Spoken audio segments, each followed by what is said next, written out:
LGBT community as second-class citizens in the state. Thank you.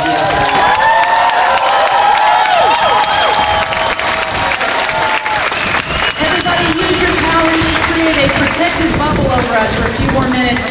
If the rain comes down hard enough, head to the portico over there.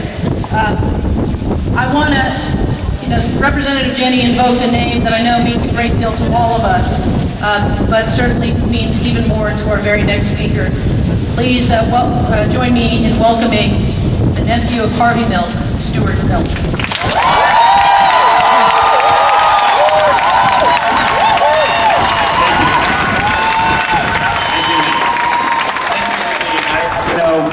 I wear Harvey's class ring with me whenever I speak about civil rights, and sometimes I think Harvey adds a little bit more drama, hence the cloud, that I was going to be talking about him, and so don't worry about it. It's just drama. Representative Jennings, I thought, was amazing what he's doing, which is connecting dots. And today's a lobby day, and Harvey would have had one important message as we talk to the elected officials in the State House and the State Senate, which is that you can't have inequality in employment and in housing and in marriage and teach our young people that everyone is equal. You cannot, and there's a fine line for our paradigm of our culture. When people say, I don't understand why people are violent to the LGBT community, well, how do you tell a 10-year-old or a 9-year-old, don't be violent to that person, but they're not going to be equal? How do you tell a young person that I can fire that person and I'm firing them because they're gay and lesbian or bisexual or transgender, which is allowable in the state, and also say to them, don't call them names, don't attack them, don't throw stones at them.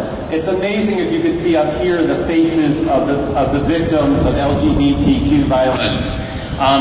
So when you talk to these representatives, they connect those dots for them, that we have to have equality. Florida is such a critical, important state in this country. And I'll go further and say for this hemisphere, it's the gateway to Latin America. And we have to set an example, and we're looking at the representatives and the senators to say, you know what, I'm going to take a stand. I didn't see this, but I met today 700 people who are standing on the shoulders of Harvey Milk, and I was so impressed.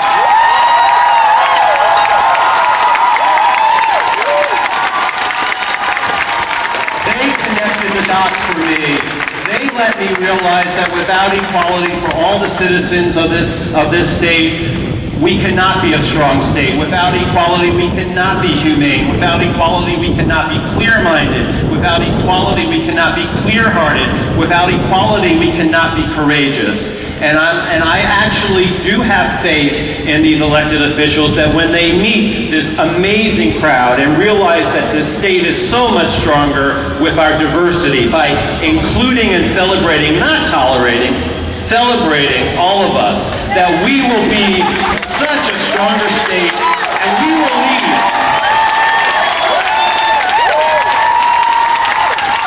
The film Milk is out in the world.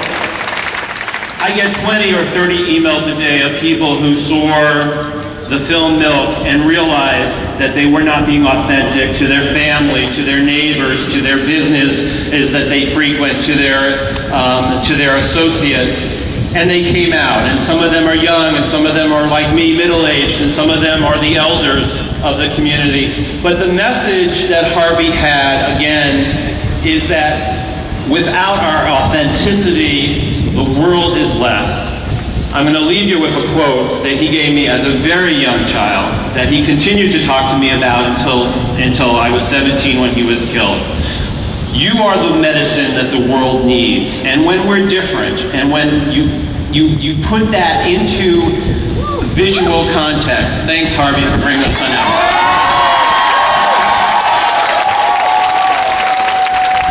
He loved that quote.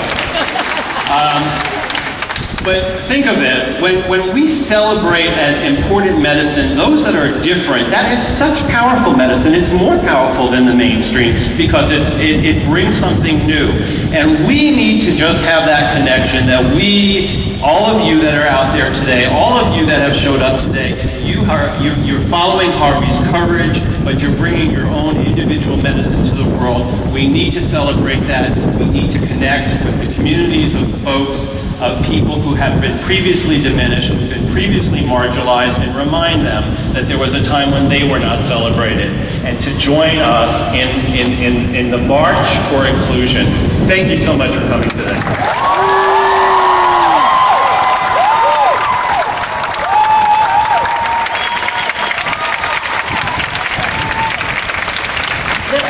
Our next speaker is a representative who was a real champion when it came to passing the Safe Schools Bill last year, and she's been a champion in